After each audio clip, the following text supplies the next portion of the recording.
ಸುದ್ದಿ ಸ್ಪಂದನಕ್ಕೆ ಸ್ವಾಗತ ವೀಕ್ಷಕರೇ. ಬಹಳ ಮುಖ್ಯವಾಗಿ ಈಗಾಗಲೇ ನಿಮಗೆ ಗೊತ್ತಿರಬಹುದು, ಆಗಲೇ ನಾವು ನಿಮಗೆ ಒಂದಷ್ಟು ಸುದ್ದಿಗಳನ್ನು ಮುಟ್ಟಿಸುವಂಥ ಕೆಲಸವನ್ನು ಮಾಡ್ತಾ ಇದ್ವಿ. ಕಾರ್ಬನ್ ನಿವಾರಕ ಅನ್ನುವಂಥ ಒಂದು ವಿಶೇಷ ಕಾರ್ಯಕ್ರಮದಲ್ಲಿ ಇಬ್ಬರು ಅತಿಥಿಗಳು ನಮ್ಮ ಜೊತೆಗಿದ್ದಾರೆ. ಇದು ಸಾಧ್ಯನಾ? ಹೊಗೆ ಉಗುಳುವಂಥ ಒಂದು ಚಿಮಣಿ ಇದ್ದಕ್ಕಿದ್ದ ಹಾಗೆ ಹೊಗೆ ಉಗುಳುವುದನ್ನು ಬಿಟ್ಟು ಬಿಡ್ತದಂತೆ. ಹಾಗಿದ್ರೆ ಚಿಮಣಿ ಯಾಕೆ ಅನ್ನೋ ಪ್ರಶ್ನೆಗಳು ಬರ್ಬೋದು. ಇನ್ನು ಕಾರ್ಖಾನೆಗಳು ನೋಡಿ, ಕಾರ್ಖಾನೆ ಅಂದ ಕೂಡಲೇ ನಮಗಾಗೋದು ಚಿಮಣಿ ಹೋಗುವಂಥ ಒಂದು ಚಿಮಣಿ ಇರಬೇಕು, ಅದರಲ್ಲಿ ಹೊಗೆ ಹೋಗಬೇಕು. ಹೊಗೆ ಹೋದರೆ ಮಾತ್ರ ಕಾರ್ಖಾನೆ, ಇಲ್ಲದಿದ್ದರೆ ಅದು ಕಾರ್ಖಾನೆ ಅಲ್ವೇ ಅಂತ. ಸೊ ಅಂತಹ ಒಂದು ಚಿಮಣಿಗಳಿಲ್ಲದ ಕಾರ್ಖಾನೆಗಳು ಇದ್ದರೆ ಹೇಗೆ, ಹೊಗೆಯೇ ಉಗುಳದ ಕಾರ್ಖಾನೆಗಳಿದ್ದರೆ ಹೇಗೆ? ಇಂತೆಲ್ಲ ಕನಸುಗಳನ್ನು ಕಂಡಂಥ ಒಬ್ಬ ವ್ಯಕ್ತಿ ನಮ್ಮ ಮುಂದೆ ಇದ್ದಾರೆ. ಅಂತ ಒಂದು ಸಾಧನೆಯನ್ನು ಮಾಡಿದ್ದಾರೆ. ಹೊಸ ಯಂತ್ರವನ್ನು ಅವರು ಕಂಡು ಹಿಡಿದಿದ್ದಾರೆ. ಬಹಳ ಅದ್ಭುತ. ಇದು ಸಾಧ್ಯವಿದೆಯೋ? ಬೇರೆ ದೇಶಗಳಲ್ಲಿ ಕಂಡು ಹಿಡಿಯಲಾಗಿದೆಯೋ? ಅದು ಅವರಿಗೆ ಗೊತ್ತಿಲ್ಲ. ಆದರೆ ಅವರು ಮಾಡಿದ್ದಾರೆ. ಅವರದ್ದೇ ಆದಂಥ ವಿಧಾನಗಳನ್ನು ಕಂಡುಕೊಂಡು ಇಂತಹ ಒಂದು ಯಂತ್ರವನ್ನು ಕಂಡು ಹಿಡಿದಿದ್ದಾರೆ. ಅದರಲ್ಲೂ ಕರಾವಳಿಯಲ್ಲಿ ನಮಗೆ ಬಹಳ ಭಯ, ಆತಂಕದಿಂದ ಬದುಕ್ತಾ ಇದ್ದೇವೆ. ಇವತ್ತೇನಾಗುತ್ತೋ, ನಾಳೆ ಏನಾಗುತ್ತೋ? ಕಾರ್ಬನ್ಗಳು ಹೋಗಿ ನಮ್ಮ ವಾತಾವರಣದಲ್ಲಿ ಸೇರಿಕೊಂಡಿದೆ, ಕ್ಯಾನ್ಸರ್ನಂಥ ರೋಗಗಳು ಬರ್ತವೆ ಅನ್ನುವಂಥ ಆತಂಕಗಳು ನಮ್ಮಲ್ಲಿದೆ. ಇದೆಲ್ಲವನ್ನು ನಿವಾರಣೆ ಮಾಡಲಿಕ್ಕೆ ಸಾಧ್ಯ ಇದೆ. ಅಂಥ ಒಂದು ನಿವಾರಣೆ ಯಂತ್ರವನ್ನು ನಾನು ತಂದಿದ್ದೇನೆ ಅನ್ನುವಂಥ ಒಂದು ಹುಮ್ಮಸ್ಸಿನಲ್ಲಿದ್ದಾರೆ. ರಾಜೇಂದ್ರ ಪ್ರಸಾದ್ ಅವರು ನಮ್ಮ ಜೊತೆಗಿದ್ದಾರೆ. ಅದರ ಜೊತೆಗೆ ಇದ್ರ ಬಗ್ಗೆ ಒಂದಷ್ಟು ಮಾಹಿತಿಗಳನ್ನು ಪಡ್ಕೊಳ್ಳಿಕ್ಕೆ ಧರ್ಮೇಂದ್ರ ಅವ್ರ ಜೊತೆಗೂ ಕೂಡ ಅವರು ಕೂಡ ನನ್ನ ಜೊತೆಗಿದ್ದಾರೆ. ಅವ್ರ ಜೊತೆ ನಾನು ಮಾತಾಡಬೇಕು ಈ ಕಾರ್ಯಕ್ರಮದಲ್ಲಿ. ಕಾರ್ಬನ್ ನಿವಾರಕ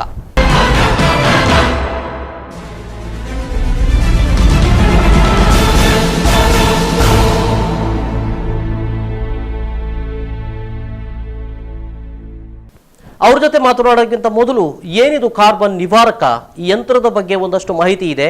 ಆ ಮಾಹಿತಿಗಳನ್ನು ಮೊದಲು ಪಡೆದುಕೊಳ್ಳೋಣ, ಆನಂತರ ಅವ್ರ ಜೊತೆ ಮಾತಾಡ್ತಾನೆ. ಮನುಷ್ಯನ ಉತ್ತಮ ಆರೋಗ್ಯಕ್ಕೆ ಸ್ವಚ್ಛ ಪರಿಸರ, ಪರಿಶುದ್ಧ ಗಾಳಿ ಮುಖ್ಯ.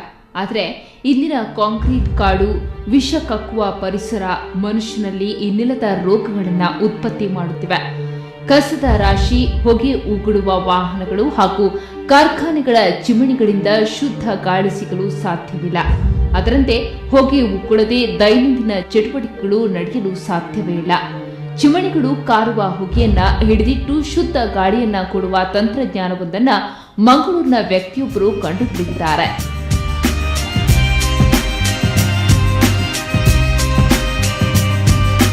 ಇವರು ಮೂಲತಃ ಉಡುಪಿ ಚಿಟ್ಪಾಡಿಯ ನಿವಾಸಿ ರಾಜೇಂದ್ರ ಪ್ರಸಾದ್. ನಮ್ಮ ನಿಮ್ಮಂತೆ ಇವರು ಕೂಡ ಸಾಮಾನ್ಯ ವ್ಯಕ್ತಿ. ವಿಷಕಾರಿ ಹೊಗೆಯಿಂದ ಪರಿಸರವನ್ನ ಹೇಗೆ ರಕ್ಷಿಸಬಹುದು ಎಂದು ತಲೆ ಕೆರೆದುಕೊಂಡ ಇವರಿಗೆ ಹೊಳೆದದ್ದು ಈ ತಂತ್ರಜ್ಞಾನ. DC motor, fan, turbine, vacuum system ಬಳಸಿಕೊಂಡು ಈ ಮೆಷಿನ್ ಅನ್ನ ತಯಾರಿಸಲಾಗಿದೆ. ಈ ಮೆಷಿನ್ ನಲ್ಲಿ ಒಂದು ಚಿಮಣಿಯನ್ನ ಇಡಲಾಗಿದೆ. ಸ್ವಿಚ್ ಹಾಕಿದ ಕೂಡಲೇ 230 ವೋಲ್ಟ್ ವಿದ್ಯುತ್ ಟ್ರಾನ್ಸ್ಫಾರ್ಮ್ಗೆ ಬರುತ್ತೆ. ಅಷ್ಟು ವಿದ್ಯುತ್ ತೆಗೆದುಕೊಂಡ ಮೆಷಿನ್ನ ಟ್ರಾನ್ಸ್ಫಾರ್ಮರ್ ಮೂಲಕ ಇನ್ನೂ ಹೆಚ್ಚಿನ ಸುಮಾರು 10,000 ವೋಲ್ಟ್ಸ್ ವರೆಗೆ ವಿದ್ಯುತ್ ಅನ್ನ ಪಡೆಯಬಹುದಾಗಿದೆ. ಈ ಸಂದರ್ಭದಲ್ಲಿ ರೊಟೇಟಿಂಗ್ ವೋಲ್ಟೇಜ್ ಡೆವಲಪ್ಮೆಂಟ್ ಸ್ವಿಚ್ ಹಾಕುವಾಗ 260 ವೋಲ್ಟ್ಸ್ಗೆ ಏರುತ್ತೆ. ಆನಂತರ ಸ್ಟೆಪ್ ಆಫ್ ಟ್ರಾನ್ಸ್ಫಾರ್ಮ್ಗೆ ಬರುತ್ತೆ. ಅಲ್ಲೊಂದು ಡಿಮ್ಮರ್ ಸ್ವಿಚ್ ಇದೆ. 2500 ವೋಲ್ಟ್ ವಿದ್ಯುತ್ ಅನ್ನ ಚಿಮಣಿಯಲ್ಲಿರುವ ಪಂಪ್ಗೆ ಕಳಿಸ್ತಾರೆ. ಇಡೀ ಕೊಳವೆಯಲ್ಲಿ ವಿದ್ಯುತ್ ಪ್ರಕ್ರಿಯೆಗಳು ನಡೆದು ಇದ್ದಕ್ಕಿದ್ದ ಹಾಗೆ ಚಿಮಣಿಯಲ್ಲಿ ಹೋಗುತ್ತಿದ್ದ ಹೊಗೆ ಮಾಯವಾಗುತ್ತೆ. ನಾವು ಯಾವುದೇ ಒಂದು ಫ್ಯಾಕ್ಟ್ರಿಯಲ್ಲಿ ಈಗ ಸಿಕ್ಕಾಪಟ್ಟೆ ಹೊಗೆ ಎಲ್ಲ ಹೋಗ್ತಾ ಇದೆ. ಅದು ರಿಯಲ್ಲಿ ಕಾರ್ಬನ್ ತುಂಬ ಅಂದರೆ ಓಝೋನ್ ಲೇಯರ್ಗೆ ತುಂಬ ಪೆಟ್ಟಾಗಿ ಅದೇನಾಗ್ತದೆ, ಓಝೋನ್ ಲೇಯರ್ ವೀಕ್ ಆಗ್ತಾ ಇರ್ತದೆ ವರ್ಷದಿಂದ ವರ್ಷಕ್ಕೆ. ಈ ಒಂದು ಆ ಫ್ಯಾಕ್ಟ್ರಿ ಯಾವುದೆಲ್ಲ ಹೊಗೆ ಹೋಗೋ ಫ್ಯಾಕ್ಟ್ರಿ ಇದೆ, ಇಂಥ ಮೆಷಿನನ್ನು ಅದಕ್ಕೆ ಅದರ ಪವರ್ ಕೊಟ್ಟು ಅದನ್ನು ಈ ವಿಧಾನದಿಂದ ಆ ಹೊಗೆ ಹೋಗುವುದನ್ನು ಸ್ಟಾಪ್ ಮಾಡಿ. ಡಿಸಿ ಮೋಟಾರ್ಗೆ ವಿದ್ಯುತ್ ಪ್ರವಹಿಸಿದ ಕೂಡಲೇ ಬಂದ ಹೊಗೆಯಲ್ಲಿನ ಕಾರ್ಬನ್ ಕೆಳಗೆ ದೂಡಿ ಗಾಳಿಯನ್ನು ಮಾತ್ರ ಮೇಲೆ ಕಳುಹಿಸುತ್ತೆ. ಕಾರ್ಬನ್ ಸಂಗ್ರಹವಾಗುವ ಬಾಕ್ಸ್ನಲ್ಲಿ ಹೊಗೆಯ ಇಥಿಲ್ಗಳು ಸಂಗ್ರಹವಾಗುತ್ತೆ. ಈ ಹೊಗೆಗಳು ಕಾರ್ಬನ್ ಆಗಿ ಬಾಕ್ಸ್ನಲ್ಲಿ ಶೇಖರವಾಗುತ್ತೆ. ಈ ಕಾರ್ಬನ್ ಅನ್ನ ಮರುಬಳಕೆ ಮಾಡಬಹುದಾಗಿದೆ. ಕಾರ್ಬನ್ ಬ್ರಷ್ ನಿರ್ಮಾಣಕ್ಕಾಗಿ ಈ ಇಥಿಲು ಬಳಕೆಯಾಗುತ್ತೆ ಅಂತಾರೆ ರಾಜೇಂದ್ರ ಪ್ರಸಾದ್. ವಿಧಾನದಿಂದ ಆ ಹೊಗೆ ಹೋಗುವುದನ್ನು ಸ್ಟಾಪ್ ಮಾಡ್ಬೋದು. ಸ್ಟಾಪ್ ಮಾಡಿ ಅದನ್ನು ಕಾರ್ಬನ್ ಅನ್ನು ಒಂದು ಬಾಕ್ಸಿಗೆ ಬಂದು ಬೀಳುವ ರೀತಿಯಲ್ಲಿ ಮಾಡಿದ್ದಾರೆ. ಕಾರ್ಬನ್ ಅಂತೇಳಿ ಈ ಕಾರ್ಬನ್ ಬ್ರಷಸ್ ರಾ ಮೆಟೀರಿಯಲ್ ಆಗಿ ಯೂಸ್ ಮಾಡ್ಲಿಕ್ಕೆ ಆಗ್ತದೆ. ಹೊಗೆ ಕಾರುವ ಕಾರ್ಖಾನೆಗಳಲ್ಲೂ ಇಂತಹ ತಂತ್ರಜ್ಞಾನಗಳು ಅಳವಡಿಕೆಯಾದರೆ ಪರಿಸರ ನಾಶ, ಓಝೋನ್ ಪದರಕ್ಕಾಗುವ ಆಪತ್ತುಗಳು ತಪ್ಪಬಹುದು ಎನ್ನುವುದು ಪರಿಸರ ಪ್ರೇಮಿಗಳ ಅಭಿಪ್ರಾಯ. ಇವತ್ತಿನ ವಾತಾವರಣದಲ್ಲಿ ಕಶ್ಮಲವನ್ನು ಅಂದರೆ ಕಲುಷಿತಗೊಂಡಂಥ ವಾತಾವರಣವನ್ನು ಶುದ್ಧಿಗೊಳಿಸುವ ನಿಟ್ಟಿನಲ್ಲಿ ಇದೊಂದು ಪ್ರಥಮ ಹೆಜ್ಜೆಯಾಗಿ ನಾವು ಅದನ್ನು ಪರಿಗಣಿಸಬೇಕಾಗುತ್ತೆ. ಈ ಪರಿಸರದ ಶುದ್ಧೀಕರಣಕ್ಕೆ ಈ ಥರದ ಆವಿಷ್ಕರಣಗಳನ್ನು ನಾವು ಬೆಂಬಲಿಸುವುದು ಅನಿವಾರ್ಯ ಆಗಿದೆ ಮತ್ತು ಅಗತ್ಯ ಕೂಡ. ನಾನು ಸರ್ಕಾರದಲ್ಲಿ ಮನವಿ ಮಾಡ್ಕೊತಿದ್ದೇನೆ, ಇಂಥ ಒಂದು ವ್ಯವಸ್ಥೆಯನ್ನು ಸರ್ಕಾರದ ವತಿಯಿಂದ ಅವರಿಗೆ ಪ್ರೋತ್ಸಾಹಿಸಿ ಬೆನ್ನು ತಟ್ಟಿ ಅವರನ್ನು ಈ ಒಂದು ಏನು ಪ್ರಯೋಗ ಮಾಡಿದ್ದಾರೆ ಅದನ್ನು ಯಶಸ್ವಿಗೊಳಿಸುವ ನಿಟ್ಟಿನಲ್ಲಿ ಸರ್ಕಾರವು ಕೈ ಜೋಡಿಸಬೇಕಂತ ವಿನಂತಿಸ್ತೇನೆ. ಕರಾವಳಿಯ ರಾಜೇಂದ್ರ ಪ್ರಸಾದ್ ಆವಿಷ್ಕರಿಸಿದ ಈ ಹೊಸ ಸಂಶೋಧನೆಯನ್ನ ಇನ್ನಷ್ಟು ಅಭಿವೃದ್ಧಿಪಡಿಸುವ ಚಿಂತನೆಗಳು ನಡೆಯುತ್ತಿವೆ. ಈ ಸಂಶೋಧನೆಯನ್ನ ಪಡೆದುಕೊಳ್ಳಲು ಕಂಪನಿಗಳು ಮುಂದೆ ಬಂದಿದೆಯಂತೆ. ಒಂದು ವೇಳೆ ಈ ಬಗ್ಗೆ ಹೆಚ್ಚಿನ ಪ್ರಯತ್ನಗಳು ಸಾಗಿದ್ರೆ ಅಂತಾರಾಷ್ಟ್ರೀಯ ಮಟ್ಟದಲ್ಲಿ ಜನಸಾಮಾನ್ಯನ ತಂತ್ರಜ್ಞಾನ ಸ್ಥಾನ ಪಡೆಯುವುದರಲ್ಲಿ ಎರಡು ಮಾತಿಲ್ಲ. ಅಷ್ಟೇ ಯಾಕೆ, ನಮ್ಮ ಕರಾವಳಿಯಲ್ಲಿರುವ ಮಾರಕ ಹೊಗೆ ಉಗುಳುವ ಕಾರ್ಖಾನೆಗಳು ಈ ಸಂಶೋಧನೆಯನ್ನ ಅಳವಡಿಸಿಕೊಳ್ಳಬಾರದೇಕೆ? ಕ್ಯಾಮರಾಮ್ಯಾನ್ ಗಣೇಶ್ ಪೂಜಾರಿ ಜೊತೆ ಅನಿತಾ, ಸ್ಪಂದನ ನ್ಯೂಸ್, ಮಂಗಳೂರು.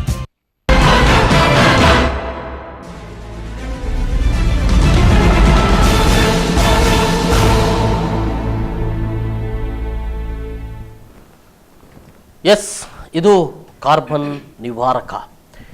ರಾಜೇಂದ್ರ ಪ್ರಸಾದ್ ಅವರು ಇದಕ್ಕೆ ಸ್ಮೋಕ್ ಗಾರ್ಡ್ ಅನ್ನುವಂಥ ಹೆಸರನ್ನು ಕೂಡ ಕೊಟ್ಟಿದ್ದಾರೆ. ರಾಜೇಂದ್ರ ಪ್ರಸಾದ್ ಅವರು ನಮ್ಮ ಜೊತೆಗಿದ್ದಾರೆ. ಅದರ ಜೊತೆಗೆ ಧರ್ಮೇಂದ್ರ ಅವರು ಕೂಡ ನಮ್ಮ ಜೊತೆ ಈ ಒಂದು ಸಂವಾದದಲ್ಲಿ ಪಾಲ್ಗೊಳ್ಳಿಕ್ಕಿದ್ದಾರೆ. ರಾಜೇಂದ್ರ ಪ್ರಸಾದ್ ಅವರಿಗೆ ಕಾರ್ಯಕ್ರಮಕ್ಕೆ ಸ್ವಾಗತ ಸರ್. ಅಲ್ಲ, ಹೇಗೆ ಕಂಡು ಹಿಡಿದ್ರಿ ಅಂತ? ಹೊಗೆ ಉಗುಳೋದನ್ನು ನೋಡಿ ನೋಡಿ ನೋಡಿ ಏನಾದರೂ ಇದಕ್ಕೆ ಮಾಡಬೇಕು, ಇದನ್ನು ನಿಲ್ಲಿಸಬೇಕು ಅಂತ ಏನು ಕನಸು ಕಂಡಿದ್ರಾ? ಹೇಗೆ ಬಂತು ಇದು ಅಂತ? ಅಂದ್ರೆ ನನಗೆ ಚಿಕ್ಕನಿಂದಲೂ ಸಣ್ಣದಿರ್ಬೇಕಾದ್ರೂ ನನಗೊಂದು ಮೈಂಡಲ್ಲಿ ಇತ್ತು, ಏನಾದ್ರು ಒಂದು ಮಾಡಬೇಕು, ಏನಾದ್ರು ಒಂದು ಕಂಡುಹಿಡಿಬೇಕು. ನನಗೆ ಚಿಕ್ಕನಿಂದ ತಂದೆ ಯಾವಾಗಲೂ ಹೇಳುದು ಅಂದ್ರೆ ಇಂಜಿನಿಯರ್ ಆಗ್ಬೇಕಂತ. ನಮ್ಗೆ ಇಂಜಿನಿಯರ್ ಆಗ್ಲಿಕ್ಕೆ ಆಗ್ಲಿಲ್ಲ, ಅವ್ರು ಹೇಳಿದ ಬೇರೆ ನಾವು ಮಾಡಿದ ಬೇರೆ ಆಯ್ತು. ಆದ್ರೆ ಈಗ ಏನಾಗಿದೆ, ಈಗ ಒಂದು ಮಾಡುವ ಒಂದು ಉಮೇದಿದೆ.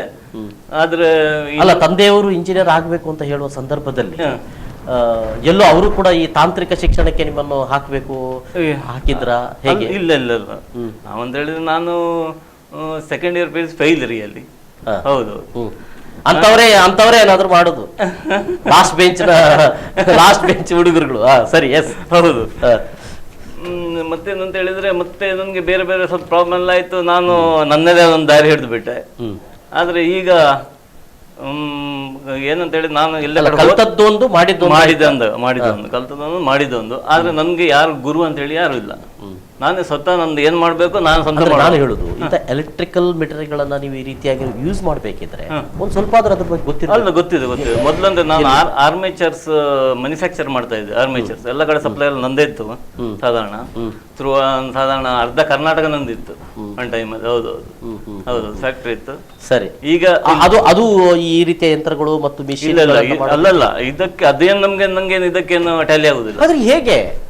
ಇಲ್ಲ, ಇದಂತ ಹೇಳಿ ಟ್ರಾನ್ಸ್ಫಾರ್ಮರ್ ಅಂತ ನಾನು ಇಲ್ಲಿ ಕೇಳಿದೆ. ಟ್ರಾನ್ಸ್ಫಾರ್ಮರ್ ಇದೆ ಅಂತ. ಆ ಟ್ರಾನ್ಸ್ಫಾರ್ಮರ್ ಗಳನ್ನ ನೀವು ಮಾಡೋದಾಗಿದ್ರು ಕೂಡ ಒಂದ್ ಸ್ವಲ್ಪ ಎಲೆಕ್ಟ್ರಿಕಲ್ ಇದ್ರ ಬಗ್ಗೆ ನಾಲೆಜ್ ಇದೆ ನನಗೆ. ಮತ್ತಂತ ಹೇಳಿದ್ರೆ ನಂಗೆ ಒಬ್ರು ಹೇಳ್ಬೇಕು ಹೇಳಿಲ್ಲ.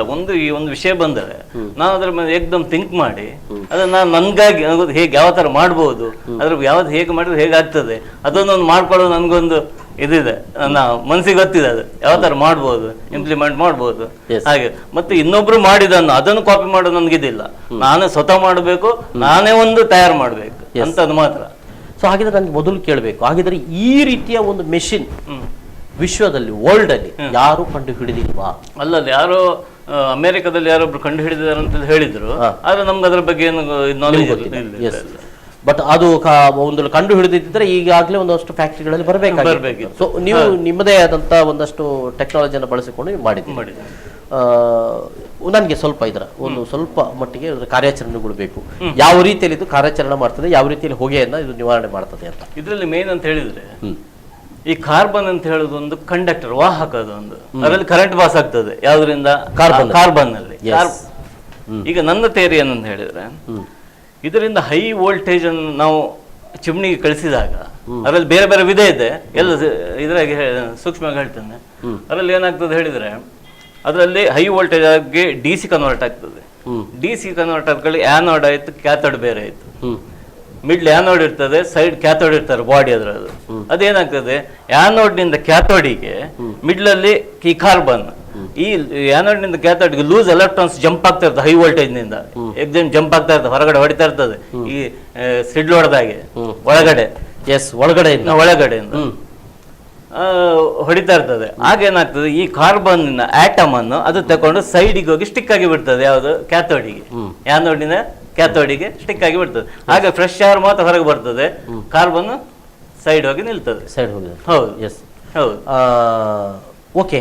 ಇದಕ್ಕೆ ಬೇಕಾದ ವಿದ್ಯುತ್ ಈಗ ಎಷ್ಟು ಬೇಕಾಗ್ತದೆ, ಎಷ್ಟನ್ನು ತಗೊಳ್ತೀರಿ ನೀವು ಅಲ್ಲಿ? ಮತ್ತೆ ನೀವು ಯಾವುದೋ ಒಂದಷ್ಟು ವಿದ್ಯುತ್ತನ್ನು ಹೆಚ್ಚು ಮಾಡಲಿಕ್ಕಾಗಿ ನೀವು ಟ್ರಾನ್ಸ್ಫಾರ್ಮರ್ಗಳನ್ನು ಅಲ್ಲಿ ಇಟ್ಟಿದ್ದೀರಿ. ಹೌದು. ಇದೆಲ್ಲ ಏನು ಅಂತ ಅಂದರೆ ಈಗ ಇದರಲ್ಲಿ ಏನು ಅಂತ ಹೇಳಿದರೆ, ಇದರಲ್ಲಿ ವೋಲ್ಟೇಜ್ ಹೈ ಆದರೆ ಆಂಪಿಯರ್ಸ್ ಕಮ್ಮಿ. ಆಂಪಿಯರ್ಸ್ ಕಡಿಮೆ ಇರ್ತದೆ. ಕೆಲವರದ್ದು 12,000 ವೋಲ್ಟ್, 18,000 ವೋಲ್ಟ್, ದೊಡ್ಡ ದೊಡ್ಡ ಫ್ಯಾಕ್ಟ್ರಿ 25,000 ವೋಲ್ಟ್, 30,000 ಹಾಗೆ ವೋಲ್ಟ್ ರೇಂಜ್ ಇದೆ. ಅದು ನೆಕ್ಸ್ಟ್ ಹೇಳ್ತೇನೆ ಹೇಗಂತೇಳಿ. ಆದರೆ ಅದನ್ನು ಕೆಲವರು ಎಣಿಸ್ಗಳು ಏನಾಗ್ತದೆ ಹೇಳಿದರೆ, ಇದು ಈ ಥರ ಕರೆಂಟ್ ಎಷ್ಟು ಹಾಗಿರುವುದಿಲ್ಲ ಇದರಲ್ಲಿ ಏನು ಮಿಲಿಯಮ್ಸ್ ಲೆಕ್ಕದಲ್ಲಿ ಕರೆಂಟ್ ಇರ್ತದೆ. ಕರೆಂಟ್ ಆದರೆ ವೋಲ್ಟೇಜ್ ಹೈ ಇರ್ತದೆ. ವೋಲ್ಟೇಜ್ ಹೈ ಇರ್ತದೆ. ಸೊ ಆ ವೋಲ್ಟೇಜ್ ಅನ್ನ ನೀವು ಇದರಲ್ಲಿ ಟ್ರಾನ್ಸ್ಫಾರ್ಮರ್ ನಿಂದ ಹೆಚ್ಚು ಮಾಡ್ತಾ ಹೋಗ್ತಾರೆ. ಅಲ್ಲ, ಅದು ಸ್ಟೆಪ್ ಅಪ್ ಟ್ರಾನ್ಸ್ಫಾರ್ಮರ್ ಜಂಪ್. ಇದರಲ್ಲಿ ನನಗೆ ಬೇಕು ಎಷ್ಟು ವೋಲ್ಟ್ಸ್ ಕರೆಂಟ್ ಅನ್ನ ಇದಕ್ಕೆ ತರಿಸಿ. ಈಗ ನಾನೀಗ ಸ್ವಿಚ್ ಇಂದ, ಹೌದು, ನಾನೀಗ ಸ್ಟಾರ್ಟಿಂಗ್ 7,500 ವೋಲ್ಟ್ ಅಂತ ರೈಸ್ ಮಾಡಿದಾಗ 12, 18 ಹೋಗ್ತದೆ ಅದರಲ್ಲಿ ಹೋಗ್ತದೆ. ಹೌದು. ಅಲ್ಲ, ಎಷ್ಟು ತಗೊಳ್ತೀರಿ ಅಂತ ಇಲ್ಲಿಂದ ನಮ್ಗೆ ಮೀಟರ್ ಇಂದ, ಮನೆಯ ಮೀಟರ್ ಇಂದ ಎಷ್ಟು ತಗೊಳ್ತೀರಿ ಅಂತ? ಅದರಲ್ಲಿ ಭಾರಿ ಕಡಿಮೆ ಆಂಪ್ಸ್ ಕರೆಂಟ್ ತಗೊಳ್ತದೆ, ಏನೂ ಇಲ್ಲ ಅದರಲ್ಲಿ.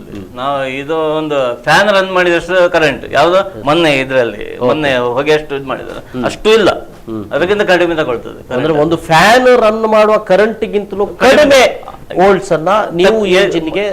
ಹೌದು. ಈಗ ನಾನು ಈ ಫ್ಯಾಕ್ಟರಿಯಲ್ಲಿ ಏನಾಗ್ತದೆ ಹೇಳಿದ್ರೆ ಹೀಗಾಗುದಿಲ್ಲ, ದೊಡ್ಡದಿದೆ ಅದು. ಹೌದು, ದೊಡ್ಡ ಅಂದ್ರೆ ಅದರಲ್ಲಿ ಯಾವ ತರ ಅಂತ ಹೇಳಿದ್ರೆ ಪೈಪಿನ ಅಗಲ ಮತ್ತೆ ಹೋಗೋ ಕಾರ್ಬನ್ ಅದ್ರ ಮೇಲೆ ಕ್ಯಾಲ್ಕುಲೇಷನ್ ಮಾಡಿ ನಮ್ಗೆ ಗೊತ್ತಿದೆ ಯಾವ ಅದಕ್ಕೆ ಯಾವ ತರ ಮೆಷಿನ್ ಬೇಕು ಅದು ನಂಗೆ ಗೊತ್ತಿದೆ. ಈಗ ಒಂದು ಅಂದಾಜು ಇದಕ್ಕಿಂತ ದೊಡ್ಡ ವ್ಯಾಸದ ಒಂದು ಕೊಳವೆ, ನಾನು MRP ಅನ್ನೋ ಕೊಳವೆ ಅಂತಾನೆ ಇಟ್ಟುಕೊಳ್ಳೋದು, ನನಗೆ ಅದರ ವ್ಯಾಸದ ಎಷ್ಟು ಅಂದಾಜು ಇಲ್ಲ. ನಿಮ್ಮ ಅಂದಾಜು ಎಷ್ಟು ಬೇಕಾದಿತ್ತು ಅದಕ್ಕೆ ಒಂದು ಕರೆಂಟು, ಮತ್ತು ಅಲ್ಲಿ ನೀವು ಯಾವ ರೀತಿ ಅದನ್ನ ಇದು ಮಾಡ್ಲಿಕ್ಕೆ ಸಾಧ್ಯತೆ ಇದೆಯಾ ಅಂತ ಬೇಕು. ಅದನ್ನ ಎಲ್ಲ ಹೇಳುದಿಲ್ಲ ನಾನು, ಅದರಲ್ಲಿ ಕೆಲವು ಸಾಧ್ಯತೆ ಇದೆಯಾ ಅಂತ ಬೇಕು. ನಿಮ್ಮ ಸೀಕ್ರೆಟ್ಗಳಿರ್ಲಿ, ಸಾಧ್ಯತೆ ಇದೆಯಾ ಅಂತ. ಖಂಡಿತ ಇದೆ. ಸೊ ಅಲ್ಲೂ ಕೂಡ ಮಾಡಬಹುದು. ಎಷ್ಟು ವೋಲ್ಟ್ಸ್ ಬೇಕಾದಿತ್ತು ಕರೆಂಟ್ ಅಂತ? ಅದಕ್ಕೆ ವೋಲ್ಟ್ ಸಾಧಾರಣ ಒಂದು 30,000 40,000 ವೋಲ್ಟ್ಸ್ ಬೇಕಾಗ್ತದೆ ಅದಕ್ಕೆ. ಅಷ್ಟು ಕಡಿಮೆ. ಹೌದು, ಈ ತರ ಮೆಥಡ್ ಅಲ್ಲ, ಅದಕ್ಕೆ ಬೇರೆ ಮೆಥಡ್ ಇದೆ. ನಾನು ಯಾವ ತರ ನೆಕ್ಸ್ಟ್ ಇದು ಮಾಡ್ತೇನೆ ಹೇಳಿದ್ರೆ, ನಮ್ಮದೇ ಆದಂತ ಒಂದು ಜೆಟ್, ರೆಡಿಮೇಡ್ ಜೆಟ್, ಅದು ಹೋಗುದು, ಪೈಪ್ ಕಟ್ ಮಾಡುದು, ಅದಲ್ಲೆಲ್ಲ ನಮ್ದೇ ಅಂತ ಜೆಟ್, ಪೈಪ್ ಮೆಜರ್ಮೆಂಟ್ ಮಾಡುದು, ಆ ಜೆಟ್ ಅದರಲ್ಲಿ ಕೂತ್ಕೊಳ್ಸುದು, ಕರೆಂಟ್ ಕನೆಕ್ಷನ್ ಮಾಡುದು, ಅಷ್ಟೇ ಕೆಲಸ. ಒಂದು ಪಂಪ್ ಫಿಟ್ಟಿಂಗ್ ಹೇಗೆ ಮಾಡ್ತೇವೆ, ನೀರಿನ ಪಂಪ್ ಅಷ್ಟೇ. ಈಗ ಬಹಳ ಮುಖ್ಯವಾಗಿ ಉಡುಪಿ ಮತ್ತು ಮಂಗಳೂರಿನಲ್ಲಿ ಹೊಗೆ ಉಗುಳುವ ಕಾರ್ಖಾನೆಗಳಿವೆ. ನೀವು ಉಳ್ಳಾಲ ಕೋಟೆಪುರಕ್ಕೆ ಹೋದರೆ ಮೀನಿನ ಫ್ಯಾಕ್ಟರಿಗಳು ಹೊಗೆ ಉಗುಳುತ್ತವೆ, ಅದು ಒಂದು ರೀತಿಯ ಕೆಮಿಕಲ್. ಇನ್ನು ಈ ಕಡೆ ಬೈಕಂಪಾಡಿಗೆ ಬಂದ್ರೆ ಇಲ್ಲೂ ಒಂದಷ್ಟು ಕೆಮಿಕಲ್ಗಳನ್ನ ತಯಾರು ಮಾಡುವಂತ ಹೊಗೆಗಳು ಕೂಡ ಇವೆ. ಒಂದೊಮ್ಮೆ ಹಂಚಿನ ಕಾರ್ಖಾನೆಗಳು ಹೊಗೆ ಉಗುಳುತ್ತಾ ಇತ್ತು, ನಾವು ಅದ್ರ ಬಗ್ಗೆ ಹೆಚ್ಚು ಇದು ಮಾಡ್ತಾ ಇರಲಿಲ್ಲ, ಯಾಕಂದ್ರೆ ಅದು ಇದ್ದುಲುಗಳು ಅಂತ ದೊಡ್ಡ ಸಮಸ್ಯೆಗಳು. ಆದ್ರೆ ಈಗ ಉಗುಳುವಂತ ಹೊಗೆಗಳು ಅದು ಬಹಳ ಕೆಮಿಕಲೈಸರ್ ಅನ್ನುವಂತ ಆತಂಕ ಇರುವಂತದ್ದು. ಈ ನಮ್ಮ MRP ಯಲ್ಲಿದೆ SEZ ಅನ್ನುವಂತ ಒಂದು ಏನು ಫ್ಯಾಕ್ಟ್ರಿಗಳಲ್ಲೆಲ್ಲ ಹಾಕ್ತಾ ಇದೆ, ಇದರಲ್ಲಿ ಒಂದಷ್ಟು ಚಿಮಿನಿಗಳು ಇರ್ತವೆ. ಎಲ್ಲಾ ಕಡೆನೂ ಕೂಡ ಈ ಚಿಮಿನಿಗಳಲ್ಲಿ ನಿಮ್ಮ ಯಂತ್ರಗಳು ಹೋಗ್ಲಿಕ್ಕೆ ಸಾಧ್ಯ ಇದೆಯಾ, ಹಾಕ್ಲಿಕ್ಕೆ ಸಾಧ್ಯ ಇದೆಯಾ, ಹೊಗೆ ಉಗುಳೋದನ್ನ ತಡೆಗಟ್ಟಲಿಕ್ಕೆ ಸಾಧ್ಯ ಇದೆಯಾ ಅಂತ? ಸಾಧ್ಯ ಇದೆ, ಖಂಡಿತ ಖಂಡಿತ. ಈಗ ನಂಗೆ ಒಂದು ಫ್ಯಾಕ್ಟರಿ ಆಲ್ರೆಡಿ ಇದು ಕೊಟ್ಟಿದ್ದಾರೆ, ಅದು ಸಕ್ಸಸ್ ಆಯ್ತು. ಅವರದ್ದು 280 ಫ್ಯಾಕ್ಟರಿ ಇದೆ, ಅದಕ್ಕೆ ನಾನು ಇದು ಮಾಡ್ತಾ ಇದ್ದೇನೆ, ಇನ್ಸ್ಟಾಲ್ ಮಾಡ್ತೇನೆ ಅದನ್ನು. ಹೌದು, ಈಗ ಆಲ್ರೆಡಿ ಬಂದಿದೆ. ಹೌದು, ಇಲ್ಲಿ ಅಲ್ಲ, ಉತ್ತರ ಕರ್ನಾಟಕದ್ದು ಅವರದ್ದು 280 ಫ್ಯಾಕ್ಟರಿ ಇದೆ. ಅದಷ್ಟು ಫ್ಯಾಕ್ಟರಿಗೆ ನಂಗೆ ಹಾಕ್ಲಿಕ್ಕೆ ಇದು ಬಂದಿದೆ ಈಗ. ಎಸ್, ಹೌದು. ನಮಗೆ ನೀವು ಕರಾವಳಿಗೆ ಬೇಕು. ಕರಾವಳಿ ಎಸ್, ಧರ್ಮೇಂದ್ರ ಅವರಿದ್ದಾರೆ, ಅವ್ರ ಜೊತೆ ನಾನು ಮಾತಾಡ್ಬೇಕು. ಸರ್, ಏನ್ ಹೇಳ್ತೀರಿ ಇದ್ರ ಬಗ್ಗೆ? ಪ್ರಥಮವಾಗಿ ನಾನು ME ಕಾಮತ್ ಅವರಿಗೆ ಶ್ರದ್ಧಾಂಜಲಿಯನ್ನು ಈ ಸಮಯದಲ್ಲಿ ಕೊಡ್ತಾ, ಅವರ ಕುಟುಂಬ ಪರಿವಾರ ಏನು ಅವರ ಅಗಲಿಕೆಯ ದುಃಖವನ್ನ ದೇವರು ಕೊಡ್ಲಿ ಅಂತ ವಿನಂತಿಸ್ತಾ ಇದ್ದೇನೆ, ದೇವರಲ್ಲಿ ಪ್ರಾರ್ಥಿಸ್ತಾ ಇದ್ದೇನೆ. ಎಸ್, ಮುಖ್ಯವಾಗಿ ಈಗ ನಮ್ಮ ಮಿತ್ರರು ರಾಜೇಂದ್ರರು ಏನು ಆವಿಷ್ಕಾರ ಮಾಡಿದ್ದಾರೆ, ನೀವು ಹೇಳಿದಾಗೇನೆ ಕರಾವಳಿ ಮಾತ್ರ ಯಾಕೆ, ಇಡೀ ರಾಜ್ಯಕ್ಕೆ ಬೇಕು, ಇಡೀ ದೇಶಕ್ಕೂ ಬೇಕು. ಸ್ವಾರ್ಥ ಇದ್ದೇ ಇದೆ, ಬೇಕೇ ಬೇಕು. ಆದ್ರೆ ಅವರು ಪ್ರಾರಂಭದಲ್ಲಿ ಒಂದು ಮಾತನ್ನ ಹೇಳಿದ್ರು, ಓಝೋನ್ ಪದರು. ನಿಜಕ್ಕೂ ಹೌದು, ಪ್ರತಿಯೊಬ್ಬನು ಆಲೋಚಿಸಬೇಕಾದಂಥದ್ದಿದೆ. ಇಡೀ ವಿಶ್ವವೇ ಭಾರಿ ಎಚ್ಚರಿಕೆಯ ಗಂಟೆಯನ್ನು ಕೊಡ್ತಾ ಇದೆ. ಮುಂದಿನ ಪೀಳಿಗೆಗೆ ನಾವು ನಮ್ಮ ದೇಶವನ್ನು ಯಾವ ರೀತಿಯಲ್ಲಿ ಕೊಡ್ತಾ ಇದ್ದೇವೆ ಅಂದ್ರೆ ನಾನು ಸಣ್ಣದಿರುವಾಗ ಈ ಚಳಿಯ ಏನು ವ್ಯವಸ್ಥೆ ಇದಿತ್ತು, ಅನುಭವ ನಮ್ಮ ಶರೀರಕ್ಕೆ ಆಗ್ತಾ ಇತ್ತು. ಇವತ್ತು ಅದು ತದ್ವಿರುದ್ಧ ಆಗಿದೆ. ಸೆಕೆ ಎಂಬುದನ್ನ ನಾವು ಅಷ್ಟು ಮಟ್ಟಕ್ಕೆ ಇದು ಮಾಡ್ತಾ ಇದ್ದೇವೆ. ಮತ್ತೆ ನಾನು ಮೊನ್ನೆ ತಿಳಿಸಿದಾಗಿನೇ ಹುಟ್ಟಿದ ಮಗುವಿನಿಂದ ಹಿಡಿದು ಸಾಯುವ ಆ ವ್ಯಕ್ತಿ ತನಕ ಅನೇಕ ತರದ ರೋಗಗಳಿಂದ, ಸಾಯೋದು ಬಿಡಿ, ಅನೇಕ ಒಂದು ಕಾರಣಗಳು ಇದ್ದೇ ಇರುತ್ತೆ. ಆದ್ರೆ ಹುಟ್ಟಿದ ಮಗುವಿಗೆ ಅಸ್ತಮದ, ಚರ್ಮ ರೋಗ, ಇನ್ನು ಅನೇಕ ಕಾಯಿಲೆಗಳು.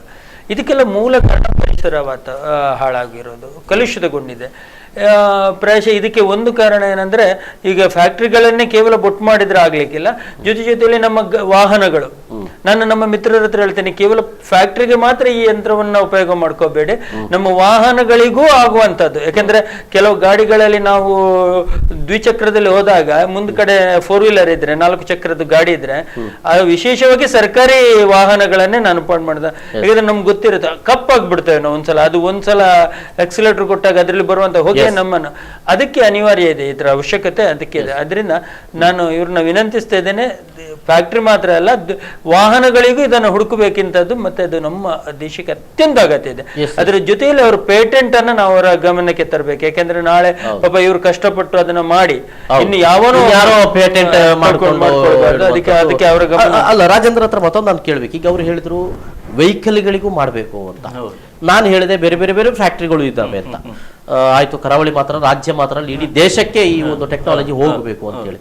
ಈಗ ಒಂದೊಂದು ಈಗ ವಾಹನಗಳಿಗೆ ಒಂದು ಬೇರೆ, ಮತ್ತೊಂದು ಫ್ಯಾಕ್ಟ್ರಿಗೆ ಬೇರೆ, ಈ ರೀತಿಯಾಗಿ ಅದನ್ನ ಬಳಕೆ ಮಾಡ್ಬೇಕಂತ ಒಂದೇ ಟೆಕ್ನಾಲಜಿ ಇದೆಯಾ? ಇಲ್ಲ, ಟೆಕ್ನಾಲಜಿ ಒಂದೇ ಬರ್ತದೆ, ಆದ್ರೆ ಡಿಸೈನ್ ಎಲ್ಲ ಚೇಂಜ್ ಇರ್ತದೆ ಅದರಲ್ಲಿ. ಅದು ಇದಕ್ಕೆ ಸೂಟ್ ಆಗುದಿಲ್ಲ. ಯಾಕಂದ್ರೆ ಫುಲ್ ನಾನು ವೆಹಿಕಲ್ಗೆ ಹೇಳ್ತೇನೆ. ಈಗ ಒಂದು ಬೈಕಿಗೆ ಅಥವಾ ಒಂದು ಕಾರಿಗೆ ನೀವು ಇದನ್ನ ಅಳವಡಿಕೆ ಮಾಡೋದಾಗಿದ್ರೆ, ಅದರ ಹೊಗೆಯನ್ನು ಇದು ತಡೆಗಟ್ಟುದಂತಾಗಿದ್ರೆ ತಡೆಗಟ್ಟಲಿಕ್ಕೆ ಆಗ್ತದೆ.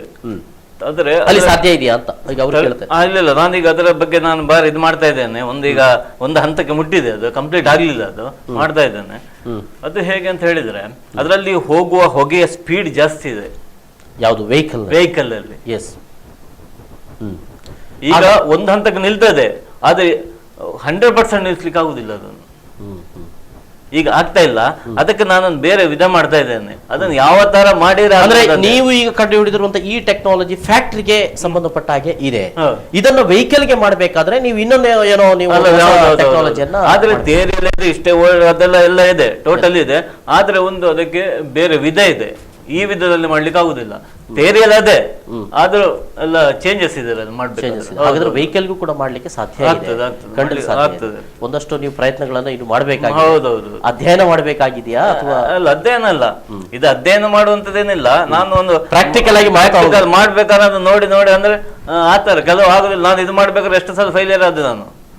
ಹೌದು, ಸಡನ್ ಆಗಿ ಅದನ್ನ ಕೇಳ್ಬೇಕು. ಯಾವಾಗ ಆರಂಭಿಸಿದ್ರಿ ಇದನ್ನ ಮಾಡ್ಲಿಕ್ಕೆ?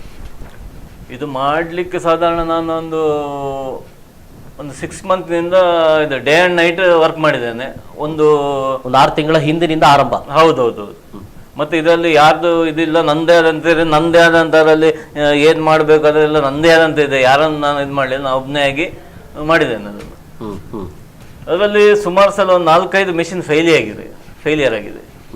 ಅದು ಇದೇ ತೋರಿಸ್ತಾ ಇರ್ಲಿಲ್ಲ. ಆಯ್ತು, ಡೆಡ್, ಫಲಿತಾಂಶವೇ ಇಲ್ಲ. ಹೌದು, ರಿಸಲ್ಟೇ ಇಲ್ಲ ಅದಕ್ಕೆ. ಹೌದು. ಆ ನಂತರ ಮತ್ತೊಂದು ಒಂದು ರಾತ್ರಿ ಮಲಗಿದ ಏನೊಂದು ಐಡಿಯಾ ಆಯ್ತು, ಹೀಗೆ ಮಾಡಿ ಆಗ್ಬೋದೇ ಅಂತ ಹೇಳಿದ್ರೆ ಮರುದಿನ ಅದೊಂದು ಮಾಡ್ಲಿಕ್ಕೆ ಪುನಃ ಟೈಮ್ ತಗ್ತದೆ. ಒಂದು ಮೆಷಿನ್ ಮಾಡ್ಲಿಕ್ಕೆ ಯಾಕೆ ಹೇಳಿದ್ರೆ, ಮತ್ತೆ ಇದು ನಾನು ಅಷ್ಟೊಂದು ಮಾಡಿದ್ದು ಕೈಯಲ್ಲಿ ಮಾಡಿದೆ ಇದೆ, ನಾವು ಯಾವ ಮೆಷಿನ್ ಬಳಕೆ ಮಾಡಲಿಲ್ಲ. ಆದರೆ ಇದನ್ನು ಮಾಡೋ ಮೆಷಿನ್ ಅನ್ನು ಈಗ ತಯಾರು ಮಾಡ್ತಾ ಇದ್ದೇನೆ ನಾನು. ಇದನ್ನ ಯಾವ ತರ ಫಾಸ್ಟ್ ಆಗಿ ಮಾಡ್ಬೋದು, ದಿನಕ್ಕೆ ಒಂದು 10 ಮಾಡ್ಬೇಕು ನನಗೆ. ಆ ರೇಂಜಿಗೆ ನಾನು ಅದೊಂದು ಈಗ ರೆಡಿ ಮಾಡ್ತಾ ಇದ್ದೇನೆ. ಅಂದ್ರೆ ಇದೀಗ ಸಣ್ಣ ಪ್ರಮಾಣದಲ್ಲಿ, ಸಣ್ಣ ಮಟ್ಟದಲ್ಲಿ ಮಾಡಿರೋದು. ಅಂದ್ರೆ ಇದೊಂದು ಮಾಡೆಲ್ ಅಂತ, ಸೊ ದೊಡ್ಡ ಮಟ್ಟದಲ್ಲಿ ಮಾಡಬೇಕಾಗಿದೆ ಅಂತ. ಇನ್ನು ಒಂದಷ್ಟು ಮಾಹಿತಿಗಳನ್ನು ಪಡ್ಕೊಳ್ತೇನೆ. ಸಣ್ಣ ಬ್ರೇಕ್ ತಗೊಳ್ಬೇಕು. ಇನ್ನು ಒಂದಷ್ಟು ಮಾಹಿತಿಗಳನ್ನು ಪಡೆದುಕೊಳ್ಬೇಕು. ಬಹಳ ವಿಶೇಷವಾಗಿದೆ ರಾಜೇಂದ್ರ ಪ್ರಸಾದ್ ಅವರ ಈ ಒಂದು ಪ್ರಯೋಗ. ಮತ್ತೆ ನಮ್ಮ ಕನಸುಗಳೆಲ್ಲವೂ ಇತ್ತು, ಹೊಗೆ ಉಗುಳುವ ಕಾರ್ಖಾನೆಗಳು ಹೋಗಲಿ, ಹೊಗೆ ಉಗುಳದ ಉತ್ಪಾದನೆಗಳು ನಡೀಲಿ ಅಂತ. ಕನಸಿಗೆ ಸಾಕಾರ ಅನ್ನುವಂಥ ಒಂದು ಪ್ರಯೋಗವನ್ನು ಮಾಡಿದ್ದಾರೆ. ಮುಂದೆ ಒಂದು ಬ್ರೇಕ್ ನಂತರ ಇನ್ನಷ್ಟು ಮಾತುಗಳು ಅವ್ರು ಏನು ಮಾಡಿದ್ದಾರೆ ಅನ್ನೋದ್ರ ಬಗ್ಗೆ ತಿಳಿದುಕೊಳ್ಳೋಣ. ಒಂದು ಸಣ್ಣ ಬ್ರೇಕ್ ನಂತರ ಮತ್ತೆ ಬರ್ತಾರೆ.